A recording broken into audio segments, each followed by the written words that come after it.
Salutare tuturor! Ați tăiat cumva trandafirii ornamentali? Dacă da, este foarte bine. Dacă nu, să știți că încă mai aveți timp. Bătrânii spun că atunci când stă să înflorească forsythia, adică această plantă căreia îi se mai spune și ploaia de aur, este momentul oportun să tăiem trandafirii. Astăzi vă voi arăta cum tai eu trandafirii ornamentali, care sunt regulile care trebuie respectate, care sunt tehnicile de tăiere și care sunt cele mai importante și cele mai frecvente greșeli care se fac atunci când tăiem trandafirii ornamentali. Trandafirii nu fac floare frumoasă pentru că sunt lăsați în pace. Trandafirii fac florile cele mai frumoase atunci când sunt tăiați bine. La tăierea trandafirilor ornamentali, în primul rând, urmărim să dăm spațiu cât mai mare trandafirului în interior, să-l spele soarele în interior, să-l vadă soarele pe toate părțile. Ca să obținem lucrul acesta, prima etapă pe care trebuie să o depășim este să eliminăm formațiunile uscate. Aici avem două formațiuni uscate, bătrâne, care ne-au dat flori multe de-a lungul timpului și care trebuie să eliminate.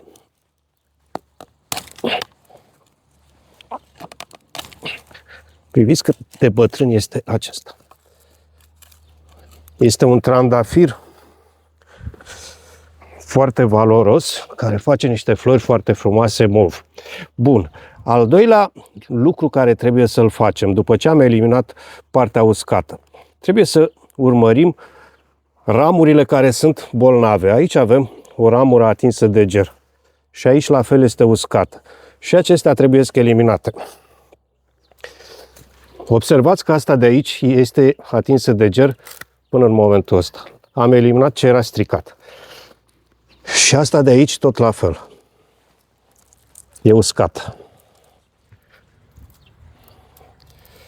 Mai apoi eliminăm ramurile care sunt mai mici decât grosimea unui creion. Au diametrul mai mic decât grosimea unui creion.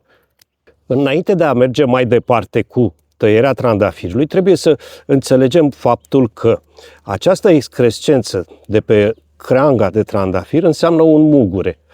Pe măsură ce urcăm în înălțime, mugurii sunt mai mari.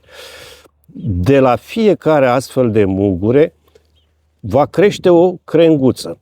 Dacă tai trandafirul deasupra acestui mugure, viitoarea direcție a trandafirului va fi în partea aceea. În egală măsură, dacă tai de aici, sau mai bine spus de aici, că se vede mai bine, trandafirul va avea în creșterea lui viitoare direcția aceasta. Tot la fel de important este să precizăm faptul că tăierea la trandafir se face la 1 centimetru, aproximativ 1 centimetru deasupra mugurelui și cu o înclinație oblică. Voi merge, uitați la acest, să dăm un exemplu pe acest mugure, că se vede mai bine.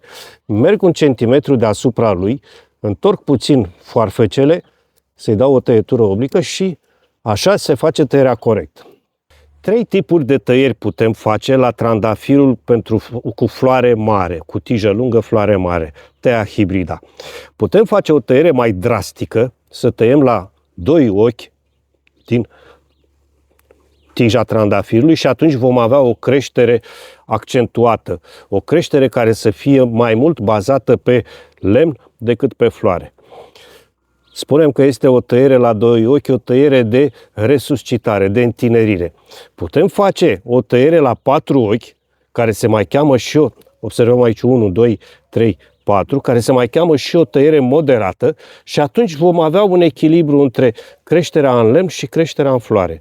Și putem face o tăiere mai puțin accentuată, o tăiere ușoară de, să-i spunem, coordonarea plantei, de ajustare și atunci florile vor fi destul de mari, dar creșterile în lemn vor fi foarte mici. Eu voi alege să fac acea tăiere moderată, adică să tai la aproximativ 4-5 ochi. De ce spun 4-5 ochi? Pentru că acum voi da orientarea viitoare a plantei. Am aici un ochi și în partea cealaltă unul. Ăsta este al 4-lea, acesta este al 5-lea. Vreau ca planta să-mi pornească aici și atunci voi face tăierea deasupra acestui ochi. Pe aceeași logică voi merge și cu această tijă, acest braț mai gros. Am aici un ochi, 2, 3, 4 și aici este al 5-lea. Această orientare îmi convine și voi aplica tăierea aici. Pe aceeași logică să merg aici. Am ochiul, după cum vedeți, în exterior. Și aici la fel.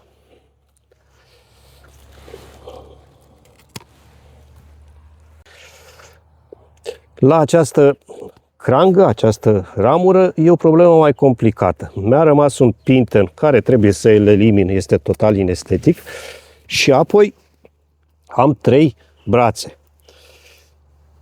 Dacă voi secționa fiecare braț păstrând, evident, orientarea către exterior, voi avea ceva de genul unui măturoi, dacă ne gândim la horticultori, cum spun, la tăierea de la pom. Nu mă avantajează. Nici să mă duc mai în jos nu mă avantajează pentru că nu am niciun mugure exterior. Mi-ar fi trebuit un mugure pe aici, pe undeva. Și atunci ce fac?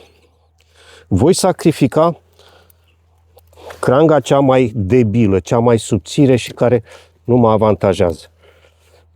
Și o arunc. Păstrez orientarea de aici exterioară și o mai păstrez și pe asta de aici.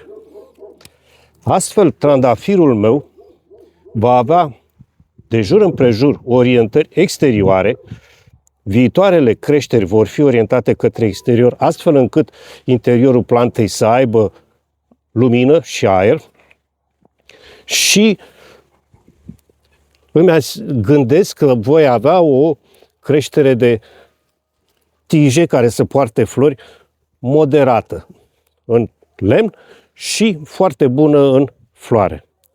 Cam așa gândesc eu că trebuie tăiat un trandafir ornamental tea hibridă, adică pentru floare mare. Într-un fil viitor vom tăia împreună un trandafir cățărător, așa cum este cel de lângă mine.